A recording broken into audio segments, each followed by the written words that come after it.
హరి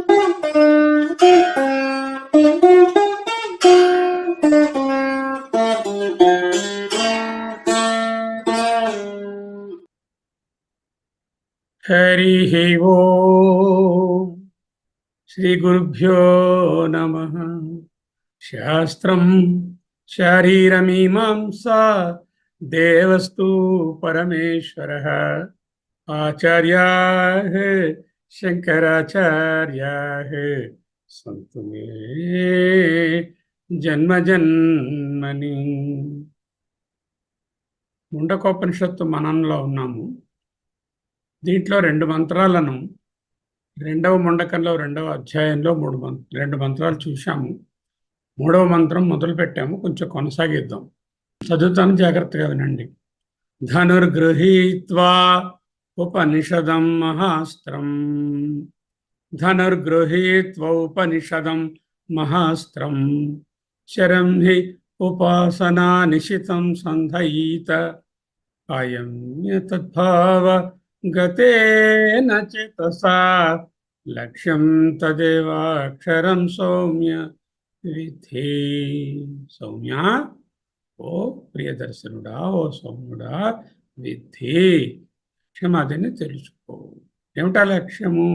తదేవాక్షరం లక్ష్యం విధి సౌమ్య అన్నారు. విధి అంటే దాన్ని ఛేదించు, తెలుసుకో అంటే ఛేదించు. ఎలా ఛేదించాలి? ఒక చక్కని ఉదాహరణ ఇచ్చి చెప్తుంది, రూపకంతో చెప్తుంది. ధనుర్గృహీత్వా ప్లస్ ఉపనిషదం, ఉపనిషదం కలిపితే ధనుర్గృహీత్వా ఉపనిషదం. మహాస్త్రం, అస్త్రం. అస్త్రము శస్త్రము ఈ మాటలు వింటూ ఉంటారు.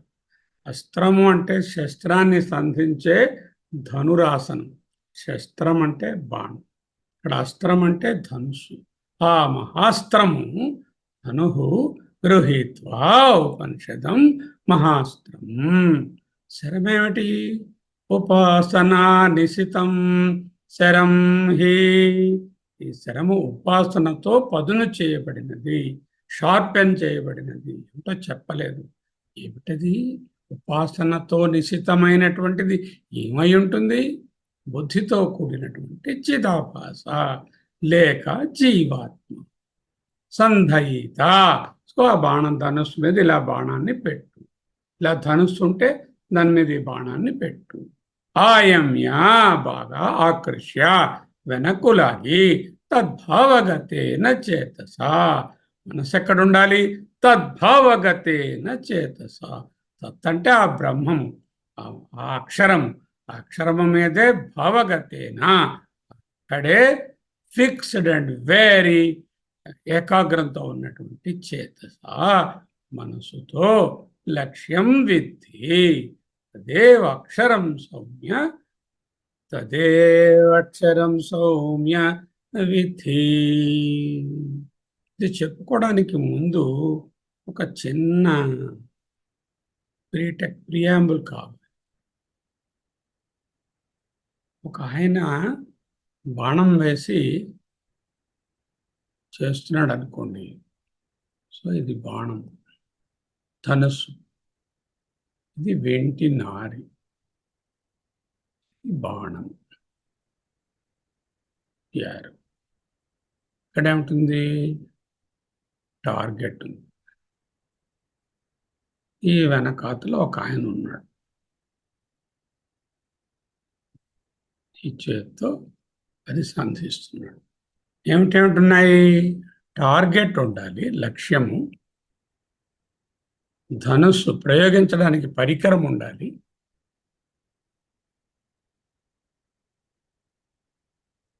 ఇది లక్ష్యము. బాణం ఉండాలి. ఈ బాణం చాలా నిశితంగా ఉండాలి. ఈ తాడుని లాగాలి. ఏమిటి? తాడు. వెనకాల సంధించేవాడు ఉండాలి. అంతే కదండి. బాణాన్ని ఉపయోగించాలంటే సంధించేటటువంటి ఒక సాధకుడు ఉండాలి. ఈ తాడుని ఎంత బాగా లాగితే అంత ఫోర్స్ఫుల్గా యారో వెళ్ళి ఉంటుంది.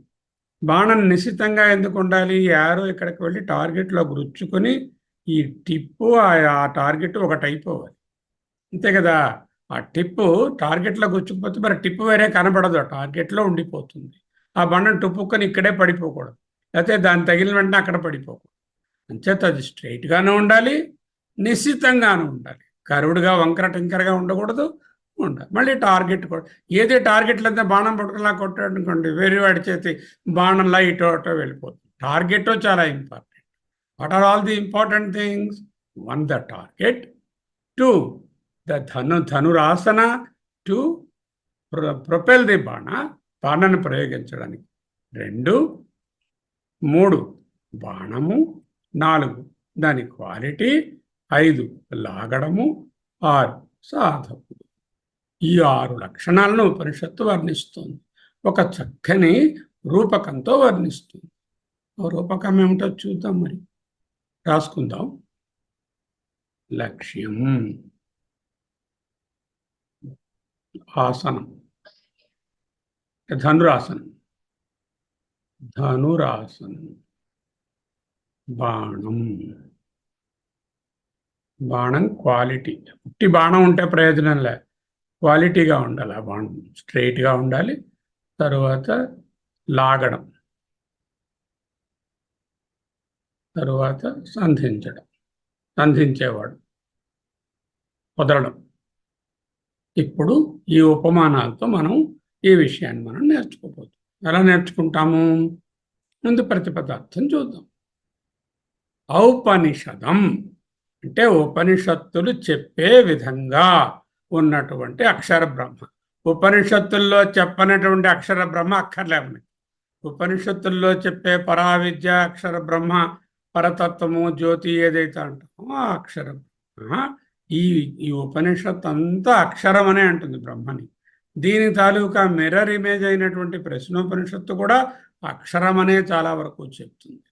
ధనుహు అంటే ధనుసు, మహాస్త్రం గొప్ప అస్త్రాన్ని, గృహీత్వా అంటే చేతిలోకి తీసుకుని, ధనుర్గృహీత్వా తీసుకుని ఏం చేశాడు? ధనుర్గృహీత్వా అక్షరాన్ని చేతిలోకి తీసుకుని బాణాన్ని సంధించాలి. దేన్ని? శరం హి బాణాన్ని. అది ఎలా ఉండాలి? ఉపాసన నిశితం సంధయిత, ధ్యానం చేసి పదును చేయబడినటువంటి ఈ బాణాన్ని సంధించాలి. తద్భావగతేనా, తద్భావము అంటే బ్రహ్మభావము, తత్ అంటే బ్రహ్మము కదా, తద్భావ భావనతో నిండిన చేతస ఏకాగ్రమైన మనస్సుతో, ఆయమ్య అంటే ఆ లోపలికి లాగడం, తాడును లోపలికి లాగినట్లు మనస్సును అంతర్ముఖం చేసి లక్ష్యాన్ని తత్ ఏవా ఆ బ్రహ్మ అయినటువంటి అక్షర బ్రహ్మను విద్ధి తెలుసుకో, ఛేదించు, పొందు, అనుభవంలోకి తెచ్చుకో. సౌమ్యుడా. ఏమిటంటే కష్టం ఏమీ లేదు. ఓ సౌమ్యుడా, ఉపనిషత్తులు అనేటటువంటి మహాస్త్రమైన ధనుసును చేత ధరించి, ధ్యానం చేత, ఉపాసన చేత చాలా షార్పెన్ చేయబడినటువంటి మనస్సు అనే బాణాన్ని ఆ ధనుసు మీద ఉంచి సంధించి, బ్రహ్మభావంతో నిండినటువంటి మనస్సుతో ఆ బాణాన్ని వదిలేటప్పుడు మనస్సును బాగా లోపలకు లాగి నీ లక్ష్యాన్ని ఛేదించాలి. ఆ లక్ష్యం ఏమిటి?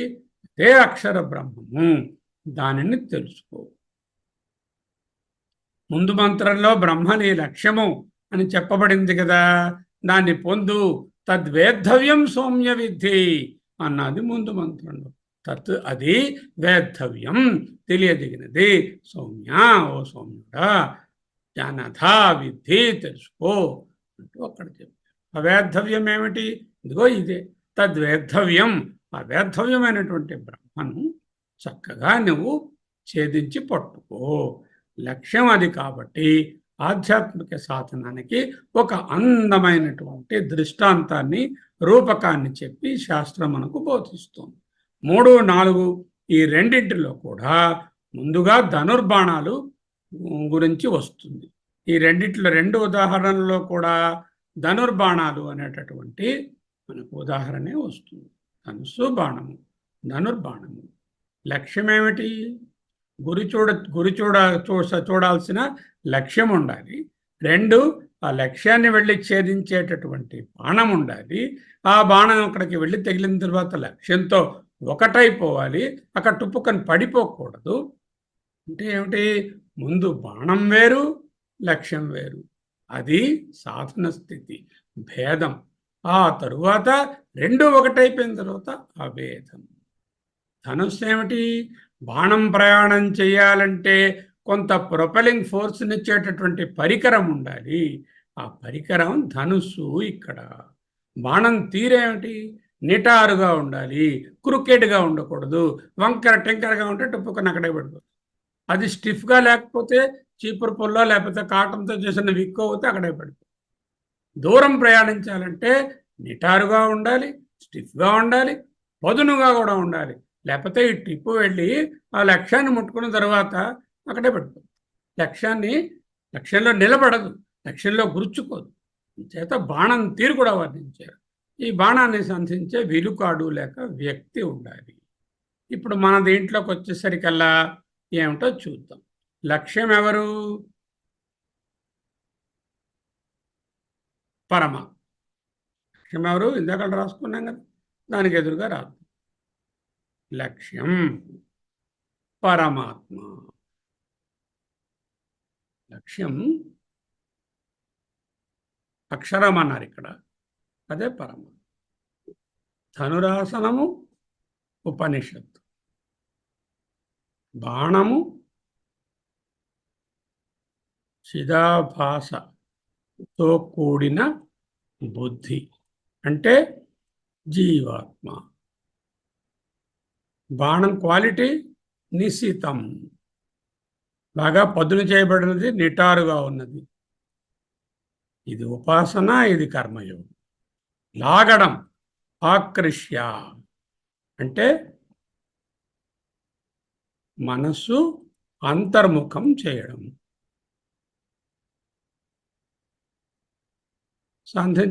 సంధించేవాడెవడు? సాధకుడు. ఓ సౌమ్య, ఈ సౌమ్యుడే ఇక్కడ సాధకుడు. ఓ సౌమ్య, పరమాత్మ అనే లక్ష్యాన్ని విద్ధి, ఛేదించు. ఎలా ఛేదించాలి? ఔపనిషదం ధనుగృహీత్వ ఔపనిషదం. ధనుర్గృహీత్వ ఉపనిషదం. ఉపనిషత్తు అనే ధనుసును తీసుకో. పరమాత్మని పొందడానికి వేరే ఏ మార్గం? ఒకటే మార్గం. అదేమిటి? ఉపనిషత్ మార్గము. అదే మనకు ఉపనిషత్ మార్గమే శబ్ద ప్రమాణం. బాణం ఏమిటి? చిదాభాసుడు, బుద్ధి. చిదాభాసతో కూడినటువంటి బుద్ధి, ఆ చైతన్యంతో చేతులు కలిపినటువంటి బుద్ధి ఏదైతే ఉందో అదే జీవాత్మ. ఈ జీవాత్మ లక్ష్యం ఏమిటి? అదిగో ఆ లక్ష్యాన్ని చేరుకోవడం. మొదట్లో వీడు జీవాత్మ, వాడు పరమాత్మ. అది పరమాత్మ. ఇక్కడ ఉన్నది బాణము, అక్కడ ఉన్నది లక్ష్యము. భేదం ఉంటుంది.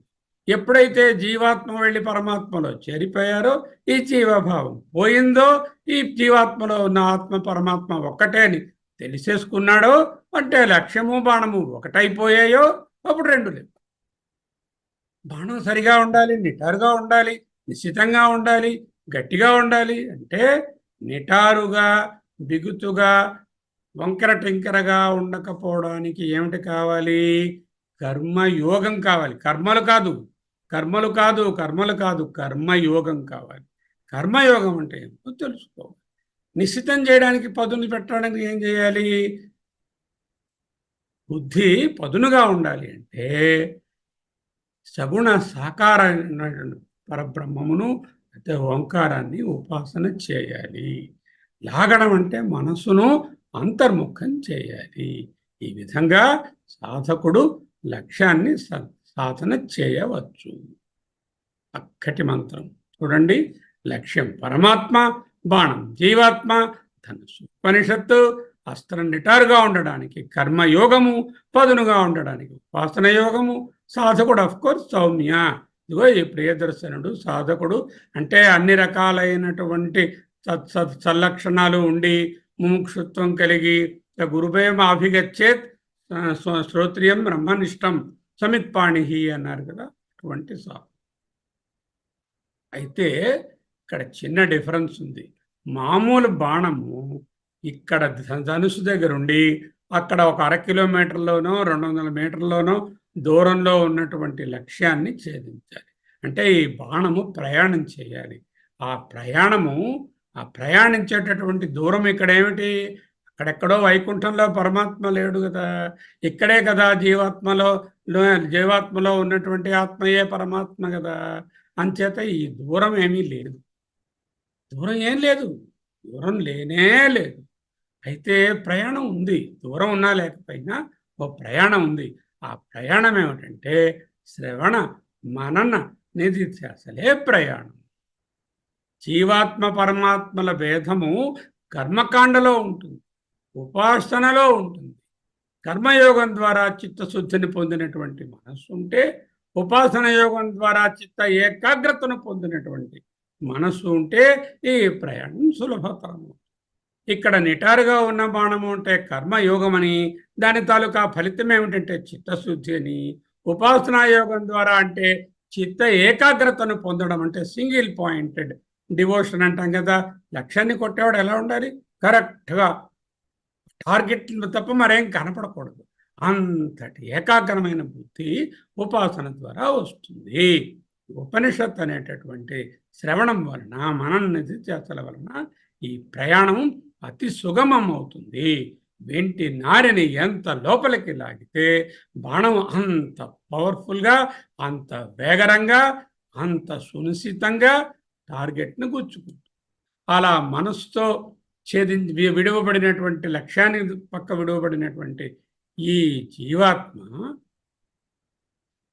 బహిర్ముఖంగా మనసు ఉండకూడదు. బహిర్ముఖంగా ఉంటే ఈ లాగడం మరలేదు కదా, తాడు లాక్కుండా ఉంటే పక్కన బాణం అక్కడే పెడుతుంది, బాణం కదలనే కదలదు. అంచేత బహిర్ముఖంగా ఉన్నంత వరకు ఈ బాణాన్ని సంధించలేము.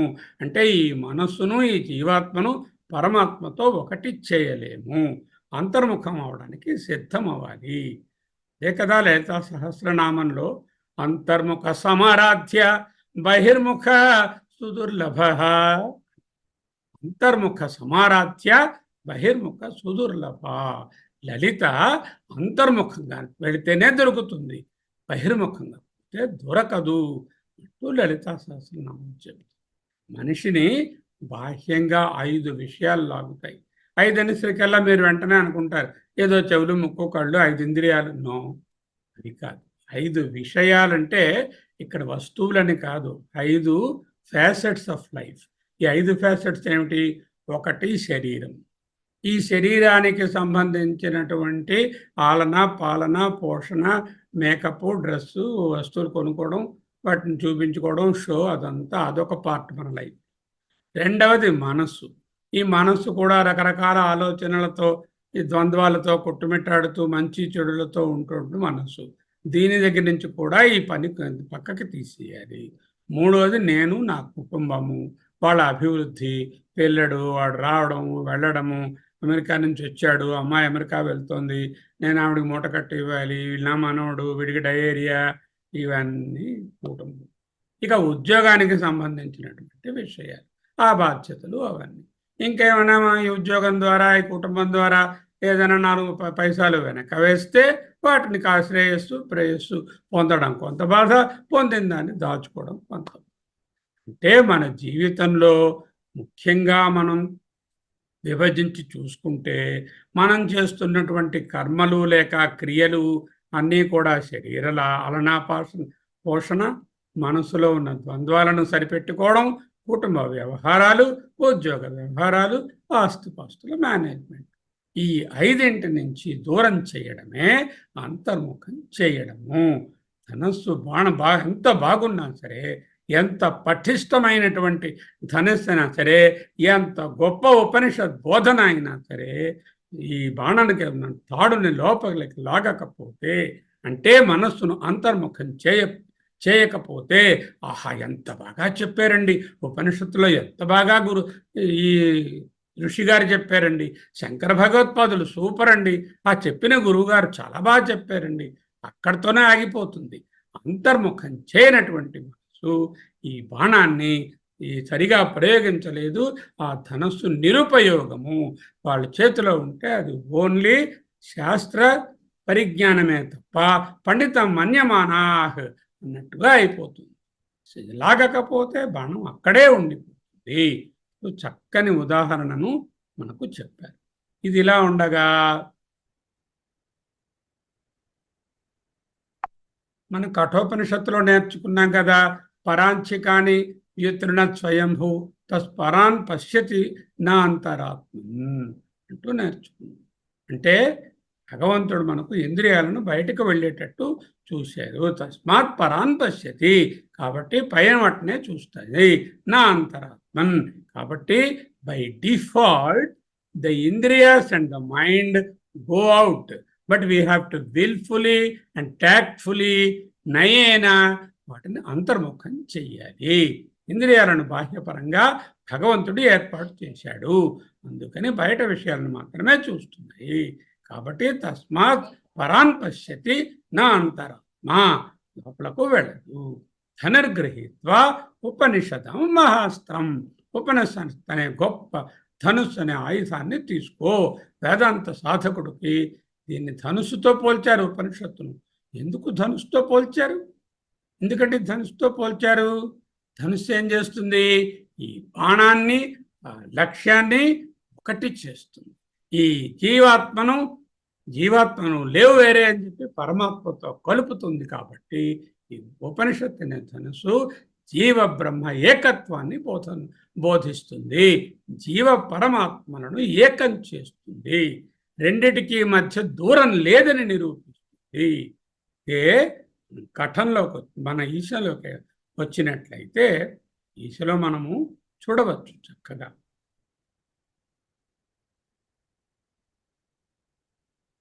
తదే జతి తన్నై జతి తూరే తత్వంతికే తత్ ఏ జతి. జీవాత్మకు ఒక ప్రయాణం ఉన్నది. తన్నై జతి ప్రయాణము లేదు. తత్ ఆ పరమాత్మ దూరే అంటే అంతర్ముఖం కాని వాడికి ఎంతో దూరంలో ఉంది. ఎంత దూరంలో ఉంది? కిలోమీటరు, 100 కిలోమీటర్లు, 1000 కిలోమీటర్ల, కోటి జన్మల దూరంలో ఉంది. సాధన లేకపోతే జన్మ శతాంతరేపి అన్నారు కదా వివేక చూడమణిలో. జన్మ శతములలో కూడా అది దూరంగానే ఉంటుంది. సాధన ఉండి అంతర్ముఖం చేసుకుంటే తద్వంతికే అది చాలా దగ్గరలో ఉంది. ఇన్ఫ్యాక్ట్ అది 0 డిస్టెన్స్లో ఉంది. అది నీవే. తత్ అది అంతరస్య లోపలనే ఉంది. తత్ అది సర్వస్య అంతటా బాహ్యత బయట ఉంది. లోపల అంతటా ఉంది, అదే బయట ఉంది. తద్జతి తన్నైజతి తద్దూరే తద్వంతికే తదంతరస్య సర్వస్య తత్ సర్వస్య బాహ్యత అంటూ ఈశలో నేర్చుకున్నాం కదా. అదే విషయాన్ని ఇక్కడ చెప్తున్నారు. ఇంకా ఏం చెప్తున్నాం ఇక్కడ? అసలు పరమాత్మకి జీవాత్మకి దూరం ఏముందండి? అబ్బే రెండు ఒకటేనండి, దూరమే లేదు. ఇక్కడ దూరం అనేటటువంటి వాచ్యార్థాన్ని చూడకూడదు. అసలు దూరమే లేదని తెలుసుకోవాలి అనే విషయం మనకు చాలా ఎసెన్షియల్. తరువాత కాబట్టి అజ్ఞానం ఉంటే దూరం ఉన్నట్టుగా ఉంటుంది. తద్దూరే. జ్ఞానం ఉంటే తద్వంతికే. పరమాత్మ అనే లక్ష్యాన్ని ఛేదించాలి. జ్ఞానమే ప్రయాణం. ఈ ప్రయాణం అంటే ఏమిటండి? శ్రవణ మనన నిధిధ్యాసలు అనే కార్యక్రమాలే ఈ ప్రయాణం. ఉపనిషత్తు ఏమిటంటుంది? శరం సంధయిత, జీవాత్మ అనే బాణాన్ని సంధించాలి. దానికి నియమం ఏమిటి? ఉపాసనా నిశితం శరంకి అంటే సగుణ సాకారంగాను సగుణ నిరాకారంగాను ఉపాసించుకోవచ్చు. సగుణ సాకారం అంటే దేవి ఉపాసన, లేకపోతే గణేశుడు, లేకపోతే హనుమత్స్వామి, లేకపోతే రాముడు, లేకపోతే కృష్ణ భగవానుడు, ఏదైనా పెట్టుకోవచ్చు. సగుణ నిరాకారం అంటే ఓంకారమో, ఐంబ్రీజమో, హీంబ్రీజమో, ఏదో బీజాక్షరాలో మంత్రమో, గాయత్రియో, సూర్యుడో ఏదో ఒకటి, ఆదిత్యుడో సగుణ నిరాకారంగా పెట్టుకోవచ్చు. అందుకు పెట్టుకుని బుద్ధిని పదును పెట్టడానికి. ఇంకోటి మనం ఇక్కడ ఉపనిషత్తు కర్మ గురించి చెప్పలే. కానీ ఉపాసన నిశితం శరం, శరం అనేది గట్టిగా ఉండాలి అంటే కర్మయోగం కావాలి, కర్మ కాదు. కర్మకి కర్మయోగానికి ఏమిటండి తేడా? కర్మలో కర్తృత్వం ఉంటుంది, కర్మలో ఫలాపేక్ష ఉంటుంది. కర్మ ఒక ఫలాన్ని ఉద్దేశించి చేస్తారు. మా అమ్మాయికి పెళ్ళైతే బాగుండండి, నేను వెంకటేశ్వరుడు దీపారాధన చేస్తాను, కామకర్మ అంటే కామ్యకర్మ. కర్మయోగం అంటే కర్మ చేయడంలోనూ కామము లేదు, కర్మ ఫలంతోని సంయోగం లేదు, కర్మ ఫలం మీద ఆశ లేదు. అటువంటి దానిని కర్మయోగము లేక నిష్కామ కర్మయోగము అంటారు. ఇటువంటి చేస్తే ఏంటవుతుంది? మోక్షం వచ్చేస్తుందా? బాణం వెళ్ళి అక్కడ కొట్టేస్తుందా? ఇంకా లేదు. బాణాన్ని గట్టిగా చేస్తున్నాం అంతే, తర్వాత వదులుతాం. ఉపనిషత్తు శ్రవణ మనన నిధిధ్యాసల ద్వారా వదిలి బ్రహ్మాన్ని సాధిస్తాం. చిత్తశుద్ధిని పొందాలి. గీతలో చెప్పారుగా 13వ అధ్యాయంలో, అమానిత్వం మదంబిత్వం అహింసా క్షాంతిరార్జవం ఆచార్యోపాసనం శౌచం మౌనమాత్మ వినిగ్రహ అంటూ ఒక లిస్ట్ ఇచ్చేశారు. అంటే కర్మయోగం అనగానేమి? కర్మయోగం అనగా అత్యంత గొప్ప నియమబద్ధమైన నైతిక జీవనం. అదే అమానిత్వం అదంబిత్వం తొలగా లిస్టే కర్మయోగం. అలా చేసినప్పుడు ఇక దానికి ఆటోమేటిక్గా నీకు అమానిత్వం అదంభిత్వం అహింస క్షాంతి ఆర్జవం అంటే ఇక కర్మఫలం మీద అక్కడ ఆశ ఉంది. కర్మఫలం మీద ఆశ లేకపోవడం అంటే నిష్కామ కర్మయోగం నిష్కామ కర్మయోగం చెప్పడం కాదు. అమానిత్వం దగ్గర నుంచి చెప్పిన 21 లక్షణాలు మనలో కల్పించుకోవడమే కర్మయోగం. ఆ విధంగా చేస్తే కర్మ చేయడం మీద అటాచ్మెంట్ ఉండదు, కర్మ ఫలం మీద కూడా అటాచ్మెంట్ ఉండదు. ఇన్ఫ్యాక్ట్ ఫలం అంటే ఫ్రూట్, ప్రతి ఫ్రూట్ బాస్కెట్ మీద పెరిషబుల్ అని రాసి ఉంటుంది. ఈ ఫలం అనే దానికి కూడా సంస్కృతంలో వ్యుత్పత్తి అర్థము నశించేది, పెరిషబుల్ అనే అర్థం. చేత కర్మయోగం ద్వారా కర్మ ద్వారా సాధించిన ఏ ఫలమైనా పెరిషబుల్ అని తెలుస్తుంది. ఆ పెరిషబుల్ అనే ఫలం మీద మనసు లేకుండా ఇంపెరిషబుల్ ఇమ్యూటబుల్ బ్రహ్మం మీద మనస్సు ఉంచడానికి ప్రయత్నం చేయడమే కర్మయోగం. ఇక్కడ ఏం చెప్తున్నారు? కర్మయోగము ఉపాసన. కర్మయోగం ద్వారా చిత్తశుద్ధిని, ఉపాసన ద్వారా సునిశ్చితమైన బుద్ధిని తెచ్చుకోవాలి. కర్మయోగం అనగా అత్యంత ఇంపెకబుల్, మోరలీ ఇంపెకబుల్ నైతిక జీవనం. నిటారుగా పదునుగా ఉండాలి అనేది ముందే చూసాం. కర్మయోగం ద్వారా జీవాత్మ అనే బాణం నిటారుగా ఉంటే ఉపాసన ద్వారా సునిశ్చితంగా అయ్యి, ఏకాగ్రంగా అయ్యి, సింగిల్ పాయింటెడ్గా అయ్యి పదునుగా అవుతుంది. అప్పుడేమిటవుతుంది? ఈ బాణము అత్యంత శీఘ్రంగా ఆ టార్గెట్ను ముట్టుకొని చక్కగా దానిలో గుర్చుకుపోతుంది. అంటే జీవాత్మ భావం పోయి పరమాత్మయే మిగులుతుంది. అక్కడ ఉన్న పర, ఇక్కడ ఉన్న జీవ కొట్టేస్తే ఆత్మయే మిగులుతుంది. ఆత్మయే బ్రహ్మము. సంధయిత, సంధించాలి. ఎలా సంధించాలి? శబ్ద ప్రమాణమే సాధనము. ఉపనిషత్ బోధ ద్వారానే సాధనం, వేరే మార్గం లేదు. శబ్ద ప్రమాణమే మార్గం. ఇకేం చెప్పారు? అందుకే పరీక్షలోకాన్ కర్మచితాన్ బ్రాహ్మణ నిర్వేదమాయాన్నాశ్చక్రత కృతేన తద్విజ్ఞానార్థం స గురుమేవాభిగచ్చేత్. శ్రోత్రియం బ్రహ్మనిష్టం అన్నారు సమిత్పాణి. శ్రోత్రియం బ్రహ్మనిష్టం ముండకంలో 1, 2, 12లో చెప్పారు కదా. అంటే శాస్త్రాన్ని, గురువును ఆశ్రయించండి, వేదాంత శ్రవణం చెయ్యండి. ఉపనిషత్తు బోధనకి శరీరం వస్తుంది ఒక్కొక్కసారి. అధ్యయన భారత్ మీటింగ్కి శరీరం వచ్చి కూర్చుంటుంది, లాగిన్ అవుతుంది, కానీ మనస్సు రాదు, మొరాయిస్తుంది. వాట్సాప్లో మెసేజ్ వస్తే చూడమంటుంది, ఫోన్ వస్తే అటెండ్ అవ్వమంటుంది, పొయ్యి మీద ఏం ఆడిపోతున్నాయో చూడమంటుంది, వేరే రేపు చేయాల్సిన పనుల గురించి ఆలోచించమంటుంది. అలా ఉన్న మనసు ఈ అధ్యయనానికి పనికి రాదు.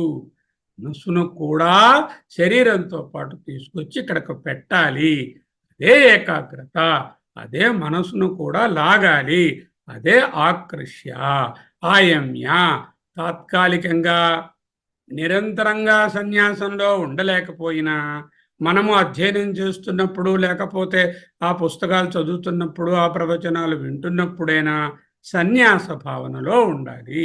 అంటే ఇందాక చెప్పాను కదా, 5: శరీరం, తర్వాత నా తాలూకా మనస్సు, నా తాలూకా కుటుంబము, నా ఉద్యోగము, నా ఆస్తిపాస్తుల గొడవలు నా మనసులోకి రాకూడదు. అట్లీస్ట్ తాత్కాలికంగా.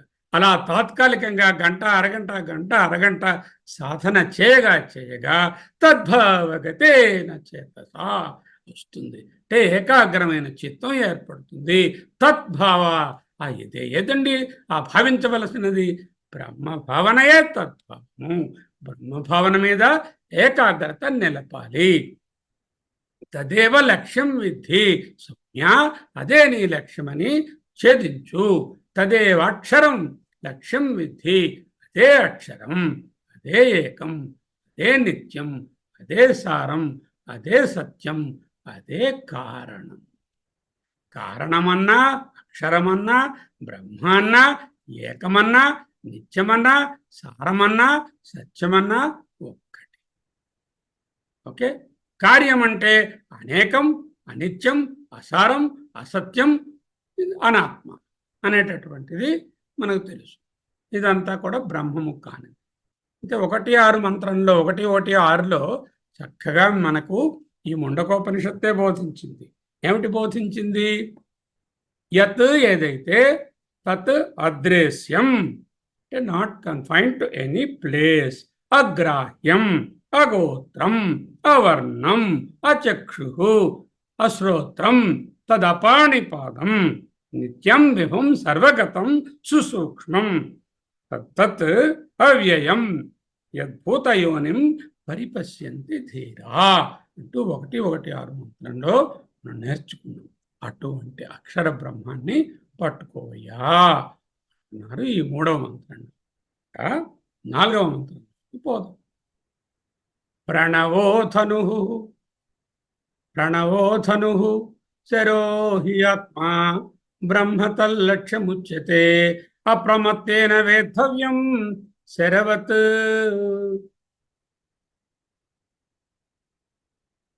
తన్మయో భవేత్. ప్రణవోధను శరో హి ఆత్మా బ్రహ్మ తల్లక్ష్యముచ్యతే అప్రమత్తేన వేద్ధవ్యం శరవత్ తన్మయో భవేత్. ఇది మంత్రం. ఇంట్లో ఏముంటుంది? ఇదే కంటిన్యూషన్, సేమ్ ఎనాలజీయే కంటిన్యూ అవుతుంది. ఏమిటి? ఈ శరము అన్నాం కదా, ఈ బాణాన్ని సంధించడము, ధనస్సు అనే ఎనాలజీయే కంటిన్యూ అవుతుంది. ప్రతిపదార్థం ఏమిటి? ప్రణవ అంటే ఓంకారము, ధనుహు ధనుసు, ఆత్మహి ఆత్మయే అంటే జీవాత్మయే అని అర్థం. ఇక్కడ సచ్చిదానంద పరమాత్మని మళ్ళీ ప్రయోగించి సచ్చిదానంద పరమాత్మ దగ్గరికి కొట్టం కదా, చేత ప్రయోగించి అక్కడ చేర్చాలి అంటే జీవాత్మననే అర్థం తీసుకోవాలి. రెండున్నాయా? లేవు. సాధన దశలో జీవాత్మగా ఇక్కడ ప్రతిభాసిస్తున్నదే ఆ పరమాత్మని తెలుసు. అది తెలుసుకోవడానికే ఈ సాధన. జీవ పర ఆత్మ అనే పదాలను తీస్తే ఆత్మ ఒక్కటే ఉంటుంది. అంటే ఉపాధిని స్ట్రిప్ చేసి చూస్తే ఆత్మతత్వం ఒక్కటే. ఆత్మ హే జీవాత్మయే, శరహ బాణము, బ్రహ్మ పరమాత్మయే, తల్లక్ష్యం ఉచ్యతే, ఆ లక్ష్యమని చెప్పబడుతుంది. ఎలా చేయాలి? అప్రమత్తేనా ప్రమాదో వై మృత్యువహం బ్రవీమి అన్నారు సనత్సుజాతుల వారు. అంటే ఏమరపాటు లేని మనస్సుతో, అంటే ఒక్క సెకండ్ కూడా మళ్ళీ 5 జారిపోకూడదు. ఏమిటి 5ను? ఇదిగో నా శరీరము, దానికి కావలసినటువంటి వేషభాషలు, ధారణలు, భూషణలు, అలంకారాలు, నగలు, సెంట్లు, పౌడర్లు, మేకప్లు, అద్దాలు, టైంలు. రెండోది ఏమిటి? నా మనస్సు, దీంట్లో వచ్చే రాగద్వేషాలు, అరిషడ్వర్గాలు, ద్వంద్వాలు, తలనొప్పులు, నావాళ్ళు కానివాళ్ళు, నచ్చింది నచ్చలేదు అవి. మూడోది ఏమిటి? నేను, నా మనవడు, నా కొడుకు, నా పిల్లడు, నా కోడలు, నా భార్య, నా కూతురు బాగా చూశారు, చూడలేదు, ఈ తలనొప్పి కుటుంబం. నాలుగోది ఏమిటి? నా ఉద్యోగం. ఈ అసైన్మెంట్ ఇవ్వాలి, అది రాయాలి, చేయాలి, టార్గెట్ చేసుకోవాలి, వాళ్ళని ప్లీజ్ చేయాలి, గురువుగారిని అక్కడ ఉన్నటువంటి బాస్తో సరిగా ఉండాలి, ఇవన్నీ ఉద్యోగం. ఇక లాస్ట్లో ఏమిటి? ఇంత సంపాదించాను ఎలా పోతుందో, ఎవరికి ఇస్తామో, వీళ్ళు సరిగా చూసుకుంటారో లేదో, వీళ్ళు మనం పట్టుకుంటున్న మనం వెళ్ళిపోయిన తర్వాత ఎవరు చూస్తారు, ఇవన్నీ మనం పట్టుకెళ్ళలేము. వాటికి కావాల్సిన ఏర్పాట్లు 5. అంటే శరీరము, మనస్సు, కుటుంబము, వ్యాపకము, ఉద్యోగము మొదలైన వాటివి, అండ్ సంపాదనలు, ఆస్తిపాస్తులు. వీటి నుంచి పక్కకు వాటిలో పడడమే ప్రమాదం, వాటి నుంచి పడకపోవడమే అప్రమత్తం. అప్రమత్తేనా ఏమరపాటు లేని మనస్సుతో వేద్ధవ్యం ఛేదించాలి. శరవత్ బాణంలాగా తన్మయ ఆ లక్ష్యంతో భవేత్ ఒక్కటే అయిపోవాలి. ఇందాక దీనికి తాత్పర్యం ఒక్కటే, అంటే అక్కడ ధనుస్సు ఉపనిషత్తు, ఇక్కడ ధనుస్సు ఓంకారం, అంతే తేడా. ఎందుకంటే ఓంకారాన్ని ధనుస్సు అన్నారు, ప్రణవో ధనుహు అని ఎందుకన్నారు? ప్రణవము అంటే అసలు అర్థం ఓంకారం అని అర్థం. ఓంకారం అనేటటువంటిది పరబ్రహ్మ యొక్క సంకేత నామం. ప్రతిదానికి ఒక సంకేతనామం ఉంది కదా. ఇగో ఈ ఉపాధిని ఎవరైనా పిలవాలంటే సంకేతనామం ఏమిదో రాచకొండ శర్మ అని పిలుస్తారు.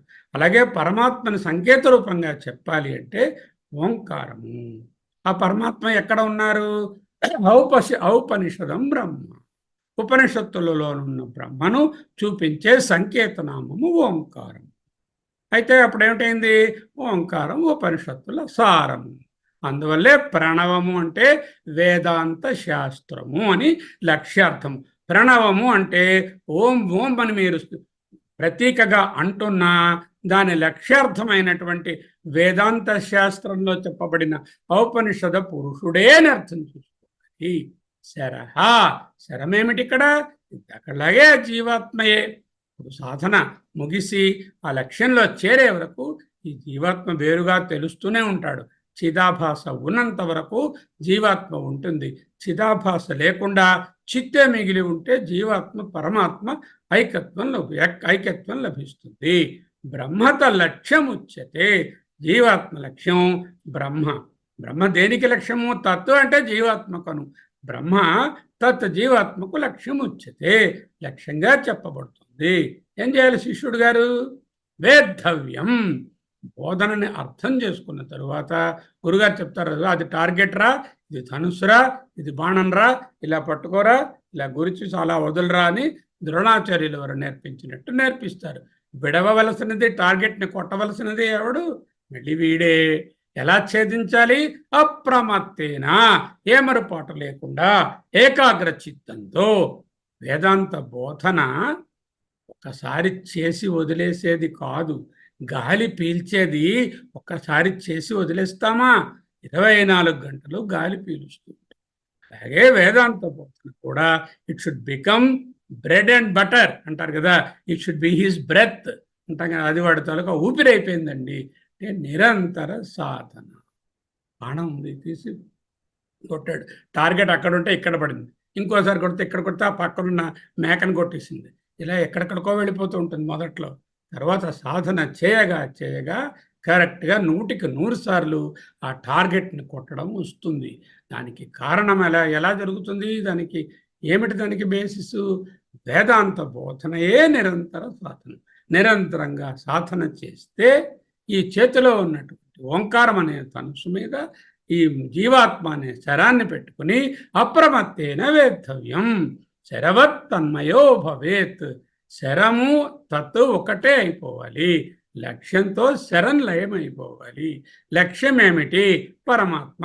శరమేమిటి? జీవాత్మ. రెండు ఒకటైతే ఏది పోతుంది? జీవభావం పోతుంది, ఆత్మభావం మిగులుతుంది.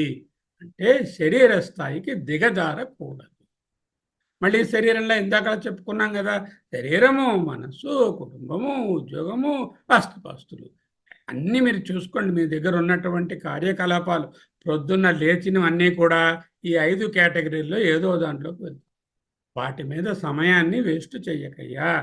ఎంత మినిమం సమయంతో వాటిని దాటుకొని రాగలిగితే అంత మంచిది. ఈ శరీరం ఏమిటి?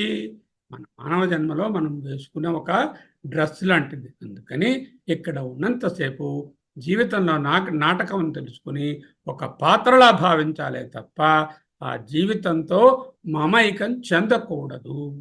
ఎన్టీ రామారావు గారు ఉన్నారు, కృష్ణుడు పాత్ర వేశారు. కృష్ణుడి పాత్రలో నటిస్తున్నంతసేపు కృష్ణుడు అనుకుంటారు. తాను నిజంగా కృష్ణుడా? కృష్ణుడితో మమైకం చెందిపోతాడా? ఇంటికి వెళ్ళాక 16,000 గోపికలేరి, రాధ ఏది? ఎవరు లేరు కదా.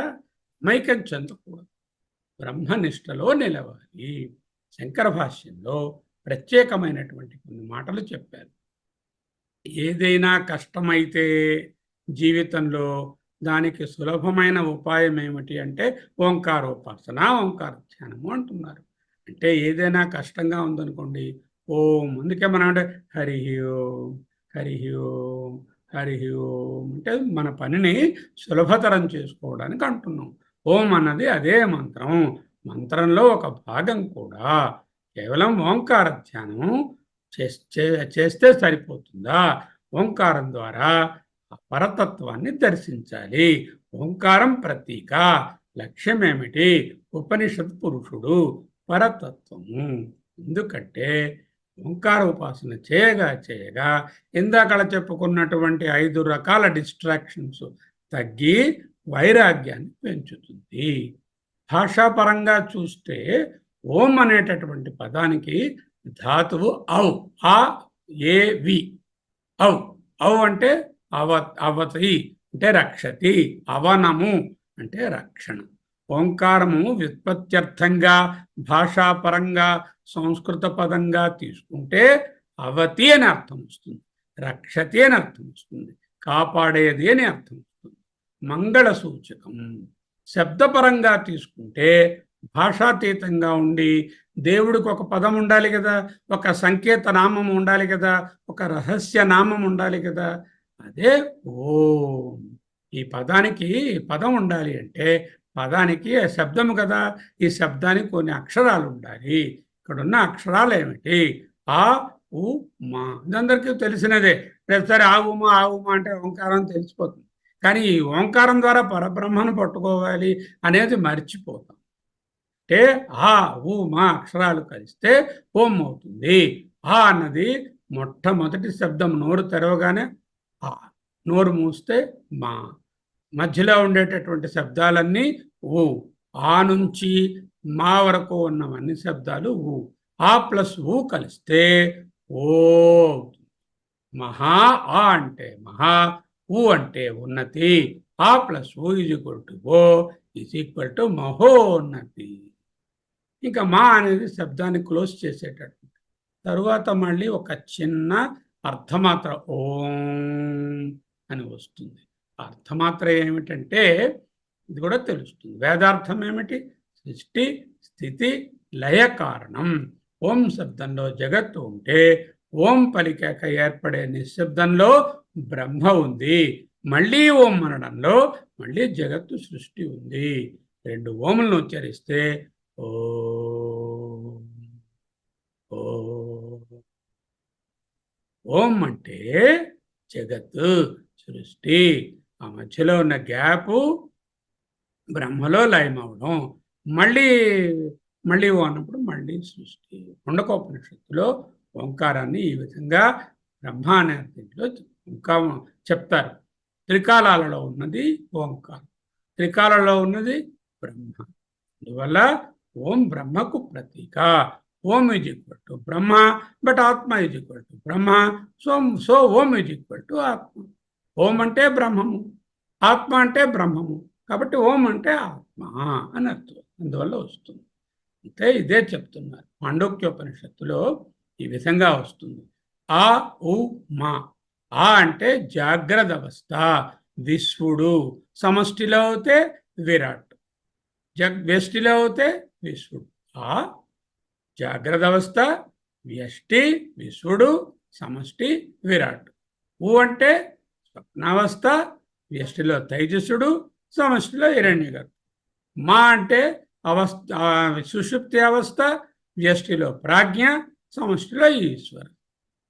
చిన్న అర్థమాత్ర ఇది వచ్చింది కదా, అది నిశ్శబ్దం, నిశ్శబ్దమైన అవస్థ. వ్యష్టిలో తురియం, సమష్టిలో బ్రహ్మ. రాసుకుందాం, పోనీ ఏం పోయింది, రాసుకుంటే మన జ్ఞాపకం ఉంటుంది కదా. ఆ, ఊ, మా అర్థమాత్ర, వ్యష్టి, సమష్టి కదా. ఇక్కడ ఏమిటిది? అవస్థ. అవస్థ ఏమిటి? జాగ్రత్త, విశ్వ, విరాట్. చాలాసార్లు చెప్పుకున్నవి ఇవి. సుషుప్తి స్వప్న స్వప్న పురుషుడు ఎవడు? తైజస, హెచ్జిపి, హిరణ్యగర్భ బ్రహ్మ.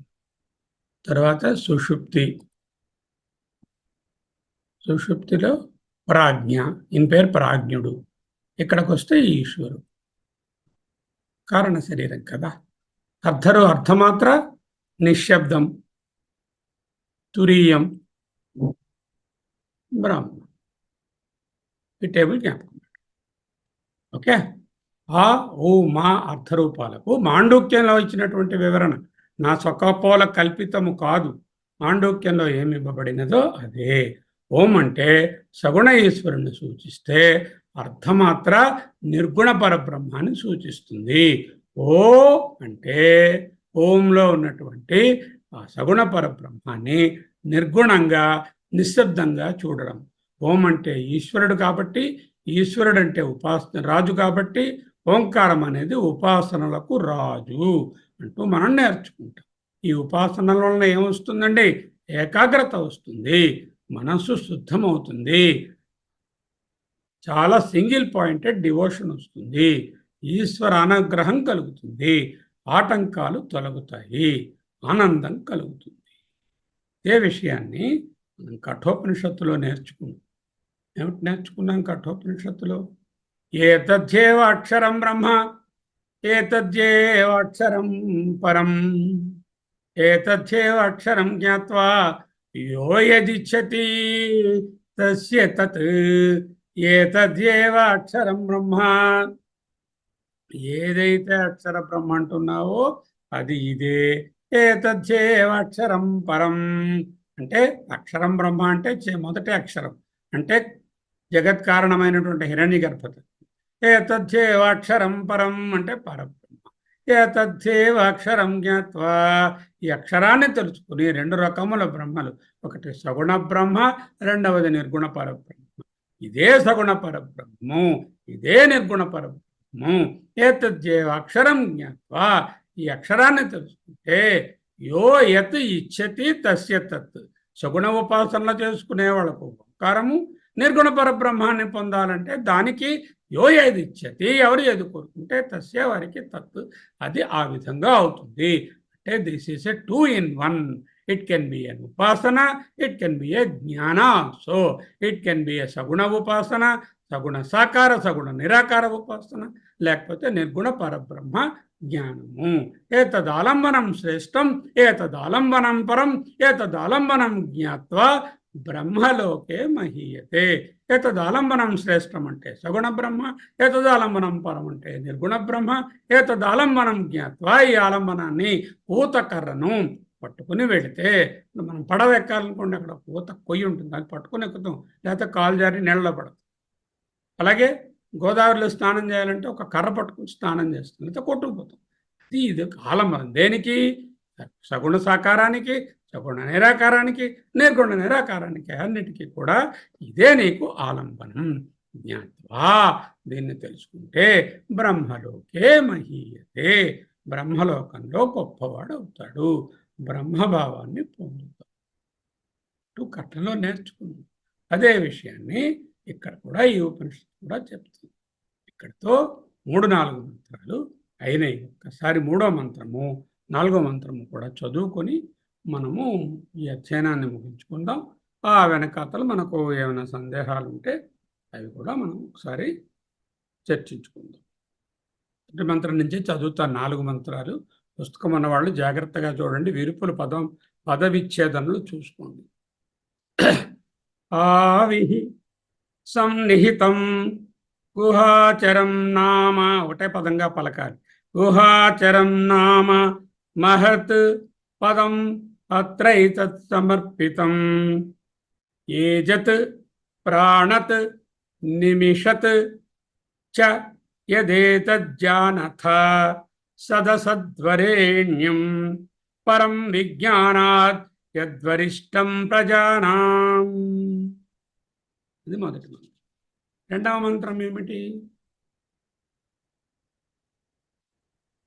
పుస్తకం చూస్తూ యదర్చిమత్ యదణుభ్యోణు చ యస్మిన్ లోకా నిహితా లోకినశ్చ తదేతరక్షరం బ్రహ్మ స ప్రాణః తత్ ఊ వాంగ్మనః తదేతత్ సత్యం తదమృతం తద్వేద్ధవ్యం సౌమ్య విద్ధి సత్తద్వేద్ధవ్యం సౌమ్య విద్ధి.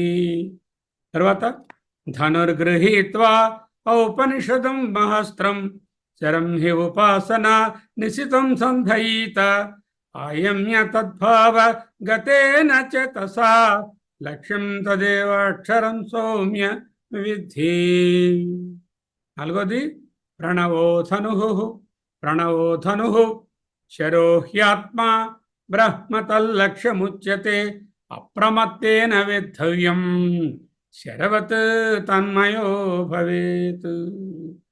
మంత్రాన్ని నెక్స్ట్ ఎపిసోడ్ చెప్పుకున్నప్పుడు యస్మిన్ ద్యౌ పృథివీ చ అంతరిక్షం ఓతం మనః సహ ప్రాణైశ్చ సర్వైః తమేవైకం జానథ ఆత్మానం అన్యా వాచో విముంచథ.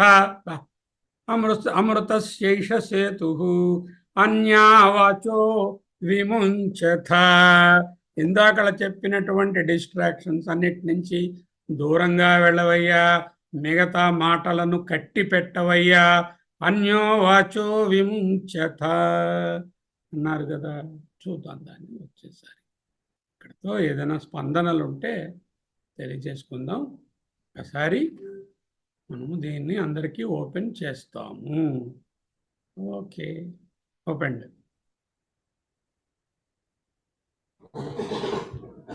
హరి ఓం. ఏదైనా ప్రశ్నలు అడుగుతూ అందరికీ అవకాశం ఇద్దామా? అదే బెటర్.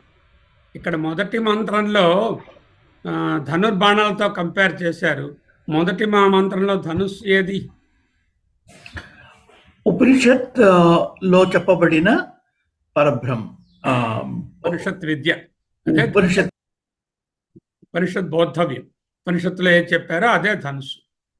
బాణం ఏమిటి? బాణం జీవాత్మ, అంటే చిదాభాసుడు, అంటే బుద్ధితో కూడిన చిత్ లేక జీవాత్మ. ఓకే, అది నిటారుగా ఉండాలి, పదునుగా ఉండాలి అంటే ఏం చేయాలి? అది నిటారుగా ఉండాలి అంటే ఉపాసన చేయాలి. నిటారుగా ఉండాలి, కర్మయోగం. కర్మయోగం చేయాలి నిటారుగా ఉండడం కోసం. కర్మయోగం అనగానేమి? కర్మయోగం అనగా ఫలాపేక్ష లేని విహిత కర్మలు చేస్తూ పాత డెఫినేషన్. కర్మయోగం అనగా కర్మ చేయుట యందు గాని కర్మ చేయుట యందు కర్తృత్వము లేదు, ఫలాన్ని అనుభవించినప్పుడు భోక్తృత్వము లేదు, సునిశ్చితమైనటువంటి అమానిత్వం అదంభిత్వం లాంటి ఉత్తమమైన నైతిక విలువలతో కూడినటువంటి జీవితంలో చేసిన కర్మయే కర్మయోగం.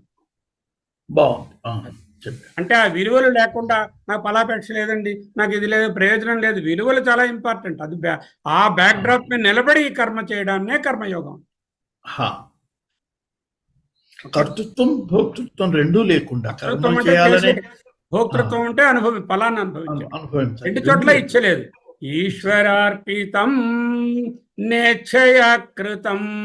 దీన్ని ఇంకా వివరంగా మనం ఈ కర్మయోగం గురించి మన సభలలో తెలుసుకోబోతుంది. బేసిక్గా ఇవన్నిటికీ ప్లాట్ఫామ్ ఏమిటి? ఇగో అమానిత్వం అదంభిత్వం 21 లక్షణాలు. దాని మీద నిలబడి ఈ కర్మ చేయడం. ఫలపేక్ష లేకుండా చేసేయడం అంటే అవదు. ఇవి ఉంటేనే అది జరుగుతుంది. విలువలు ఉంచుకుంటూ ప్రాణాన్ని పదును పెట్టడం అంటే ఉపాసన చేయడం. అది సగుణ సాకారము కావచ్చు, నిర్గుణ నిరాకారమైన ఓంకారం కావచ్చు, ఏదైనా కావచ్చు. ఉపాసన అంటే ఏంటి? 5 నిమిషాలు కూర్చొని ధ్యానం చేయడం కాదు. అహం బ్రహ్మాస్మి అనేది ఉపాసన చేశారనుకోండి, అదే మంత్రాన్ని 24 గంటలు ఒంటి పట్టించుకోవడం. సరే, నాకు సర్వాత్మభావం అంటే అదే జీవితం అవ్వడం అనమాట. ఉపాసన 1 టైం 5 minute 10 minute స్పాన్ ధ్యానం కాదు. Upasana is living that quality of life in manasa vacha. That is the okay. Ramanamurthy గారు ఆకృష్య అన్నారు కదా, ఆయమ్య అన్నారు. ఆయమ్య అంటే ఆకృష్య. ఆ, నాగరత్నం గారు ఉన్నారు, తీసుకోండి నాగరత్నం. అడవికొల్లు నాగేశ్వరరావు గారు. ఆకృష్య లేక ఆయమ్య అన్నారు. అంటే ఆయమ్య అంటే బాగా వెనక్కి లాగడం, అంటే మంచి ప్రయత్నం లోపలికి చేయడం లాగడం. అనమాట. బాణం దగ్గరికి లోపలికి లాగడం. ఇక్కడ ఏమిటి చేయడం? లోపలికి లాగడం అంటే సాధన అంటే మనసుని అదుపులో పెట్టుకుని అంటే అంతర్ముఖం చేయడం. మన ఇంద్రియ అంతర్ముఖం విషయాలని చేయడం అంటే విషయాల్ని అంటే బహిర్ముఖం కాకుండా. మళ్ళీ ఇంత చెప్తే 5 రకాలు చెప్పాను మీకు. అది అది చెప్పబోతున్నాను సార్. 5 నుంచి బయటకు రావడం.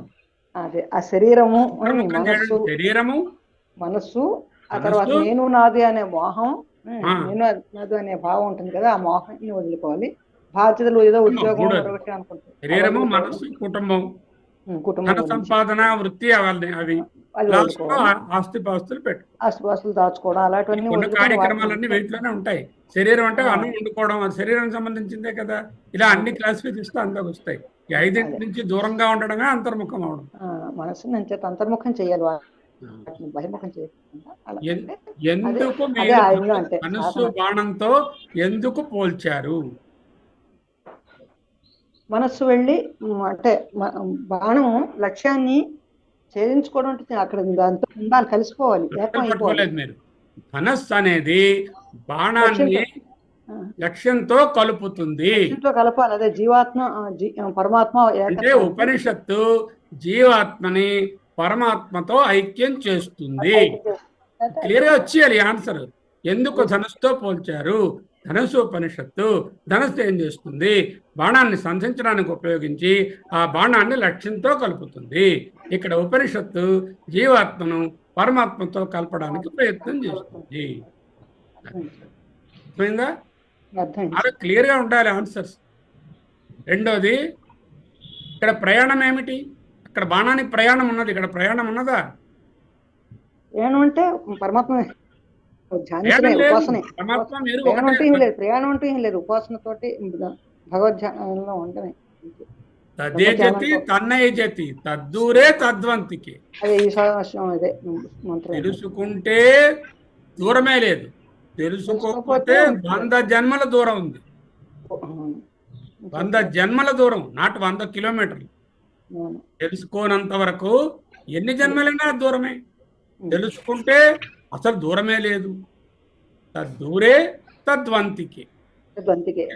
అది అంచేత ఏంటంటే ఇక్కడ దూరం అనేటటువంటిది జీరో చేసుకోవడానికే ప్రయత్నం చేస్తున్నాం. ఈ సాధనలో జీవాత్మకు పరమాత్మకు దూరం నిశ్చేష్టం, ఏమీ లేదు అని తెలుసుకునే స్టేట్కి రావాలి. ఓకే, ఎందుకు పదునుగా ఉండాలి? యారు పరమాత్మతో అంటే ఉపనిషత్తులతో పోల్చారు. అదే మళ్ళీ వెనక్కి ఎందుకు పదునుగా ఉండాలి ప్రశ్న. లక్ష్యానితో కలవడానికి, లక్ష్యానికి బాగా లక్ష్యం మీద గుచ్చుకొని కింద జారిపోకుండా ఉండాలి. పదునుగా ఉన్న బాణమే లక్ష్యాన్ని షూట్ చేసి దాంతో ఏకమైపోతుంది.